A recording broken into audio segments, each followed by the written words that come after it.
Novo Nordisk a baissé de près de 23% ce mardi en bourse et dans cette vidéo, on va tout simplement essayer de comprendre pourquoi déjà ça a chuté de 23%, ce qui est une chute vraiment assez énorme, et aussi on verra si Novo Nordisk à ce prix-là c'est plutôt une bonne opportunité d'achat ou pas, et on fera notamment un discounted cash flow pour essayer de comprendre où est-ce qu'on en est tout simplement dans la valorisation de Novo Nordisk. Vous pouvez le voir sur ce graphique, le cours de bourse de Novo Nordisk ne va pas bien. Ça va faire maintenant 1 an que depuis son plus haut à peu près 1000 couronnes suédoises, le cours a été divisé par 3 et on est aujourd'hui à 350 couronnes suédoises. Donc l'entreprise par le marché est plutôt mal vu. On a tout simplement une entreprise qui est en retard par rapport à son concurrent Eli Lilly, puisque vite fait, pour remettre un petit peu le cadre, Novo Nordisk c'est une entreprise pharmaceutique qui va développer des médicaments, qui va les créer notamment et ensuite qui va pouvoir les commercialiser. C'est une entreprise qui est plutôt en duopole finalement avec Eli Lilly, qui est son concurrent américain, et ce sont les deux gros acteurs du secteur. Il n'y a pas énormément de concurrence à ce niveau-là, et notamment ce qui se dispute en ce moment, ces deux grosses entreprises, c'est le marché de l'obésité, puisque c'est un marché qui est estimé à plusieurs milliards de dollars, donc il y aurait de l'argent à se faire, et c'est tout simplement un marché sur lequel ces deux acteurs se battent à coup de gros investissements. Ce sont des milliards de dollars qui sont investis. En 2024, pour Novo Nordisk, ça a été 8 milliards de dollars d'investis, et pour Eli Lilly, ça a été 10 milliards. Donc on est vraiment sur des ordres de grandeur qui sont très importants, peut-être pas comparables aux GAFAM, mais on est quand même sur des investissements qui sont colossaux, et donc on espère avoir de la croissance derrière. Or, pour Novo Nordisk, pour l'instant, les résultats que nous donne le management sur la qualité des médicaments ne sont pas au niveau notamment des attentes, mais aussi du niveau des médicaments de Eli Lilly en fait. C'est-à-dire que Eli Lilly a des meilleures performances sur ses médicaments, et donc mécaniquement, si les médicaments sont plus performants, ils se vendront plus, et donc Eli Lilly fera plus de chiffre d'affaires, ce qui fait que Novo Nordisk ne captera pas finalement la croissance de ce secteur qui est très importante. Et du coup, ce qui a fait chuter ce cours de bourse, c'est pas pour une fois l'annonce que le médicament il est pas top par rapport à ce qui était prévu. Là, c'est tout simplement une révision de prévision par le management, puisque le management a révisé sa croissance pour l'année en cours. On était entre 13 et 20%, 21% pour le chiffre d'affaires, et ils l'ont révisé entre 8 et 14%. Donc potentiellement une croissance à un chiffre, ce qui ferait un peu mal pour Novo Nordisk qui historiquement a toujours eu des croissances à 2 chiffres.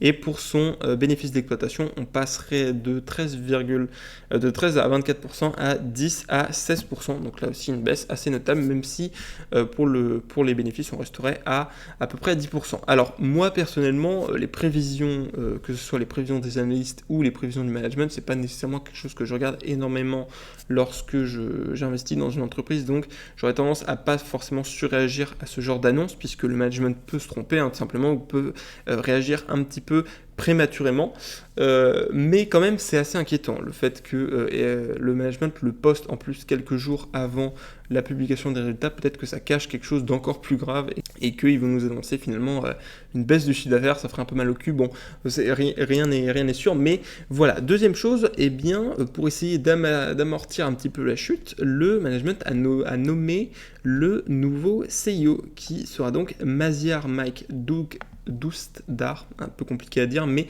ce sera le nouveau CEO pour remplacer ce bonhomme qui était à la tête de l'entreprise depuis un petit bout de temps maintenant, et tout simplement qui n'aurait pas eu les résultats nécessaires finalement. Et donc ils ont voulu nommer ce monsieur, qui j'ai demandé, parce que je le connais pas, j'ai demandé à ChatGPT ce que ça dit, et donc c'est quelqu'un qui, c'est un Italien qui est dans l'entreprise depuis 1992 et qui a progressivement gravi les échelons, donc il connaît la boîte, ça c'est plutôt une bonne chose, il a une bonne seniorité dans la boîte, il n'a pas de skin de game, mais de toute manière personne des candidats potentiels au poste n'en avait, donc on n'est pas forcément déçu. Est-ce qu'il va pouvoir inverser la tendance ?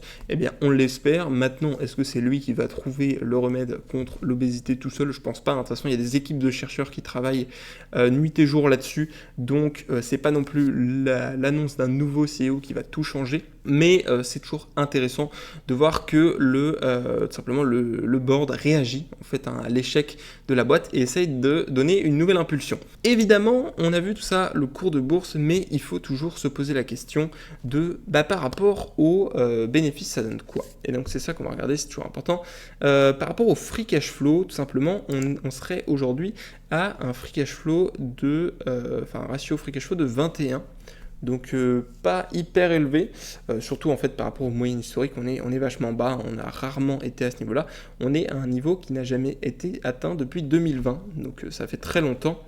Et si on prend l'operating cash flow, puisque étant donné que Novo Nordisk a beaucoup investi ces dernières années, eh bien le free cash flow peut être un peu plus bas que il le sera dans plusieurs années, donc ça peut être intéressant de regarder aussi par rapport à l'operating cash flow, et cette fois on est à 12.2, donc assez bas, hein. Clairement 12.2 c'est un niveau très très bas pour comparer au moment de la crise des tarifs, les actions Google et Meta avaient chuté à 16 fois l'operating cash flow.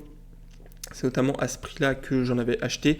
Donc 16 fois déjà, je considérais que c'était pas hyper élevé. Donc là, 12 fois, c'est encore plus bas. Donc on voit qu'on arrive sur des niveaux de valorisation qui sont quand même très bas pour Novo Nordisk. Et alors après, on sort d'une période qui était un petit peu surévalué quand même, il faut le dire, 44 fois l'operating cash flow, c'était un peu délirant. Donc ça pourrait être, semblerait-il, une bonne opportunité d'investissement. C'est pour ça qu'on va faire un petit discounted cash flow pour essayer de comprendre tout simplement est-ce que l'entreprise pourrait être intéressante à ce prix-là. Donc on va réaliser ce petit discounted cash flow. Alors évidemment, j'ai rentré les données importantes, donc le nombre d'actions, le free cash flow. La performance annuelle ciblée, elle est de 13%, et donc on va mettre deux estimations, une estimation sur le niveau de valorisation. Actuellement, on est à peu près à 21, mais les moyennes historiques sont plutôt autour des 28-30, donc on va relever un petit peu ce niveau, je vais le mettre à 23, ça nous ferait une petite augmentation pas très importante, mais à mon avis, ça peut remonter, hein, étant donné qu'on est sur un niveau très bas aujourd'hui. Et en termes de croissance annuelle du free cash flow, donc sur les 10 prochaines années, eh bien, on va essayer quelque chose d'un peu conservateur, on va mettre du 8% pour voir ce que ça donne, et ça nous donnerait un prix juste de l'action à 376 couronnes suédoises. Je rappelle qu'on est aujourd'hui à 347, donc on est en dessous, donc ça voudrait dire qu'on a une action assez sous-évaluée, et si on met une hypothèse de croissance un peu moins conservatrice, si on met du 10% par an, on aurait 440 couronnes suédoises, donc là on reviendrait un petit peu au niveau de la valorisation d'avant. C'est pour ça qu'avant je voulais pas forcément en acheter, parce que je considérais que on n'était pas encore sur des estimations très conservatrices, même si 10% c'est pas énorme. Mais n'empêche qu'à 7% de croissance, eh bien, on est quand même sur un niveau qui est beaucoup plus bas, à 8%, pardon, j'avais mis 8%. C'est pour ça que Novo Nordisk, c'est une action qui commence à m'intéresser. Honnêtement, ça fait beaucoup de temps qu'elle baisse, mais je trouvais qu'elle était très chère, et même au-dessus des 400, je trouvais ça un petit peu cher, donc j'attendais de voir ce qui allait se passer. Cette baisse, ça peut être une opportunité intéressante, à voir l'annonce des résultats, en fait, hein, pour voir ce que ça donne.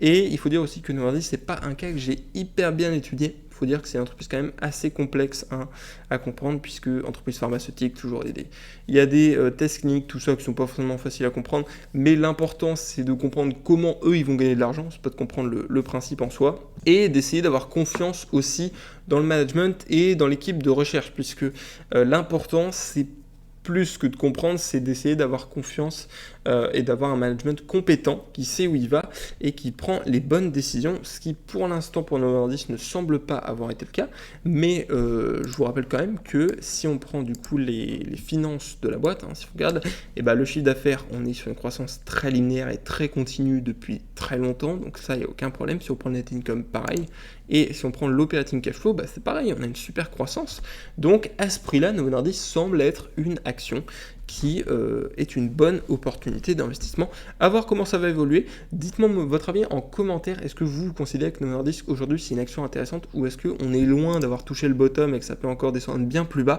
Ça m'intéresse vraiment parce que c'est une action qui a tendance à diviser. Mais en tout cas, si ça vous a plu, je vous invite à vous abonner et à mettre un petit pouce bleu. Et moi je vous dis à plus pour une prochaine vidéo.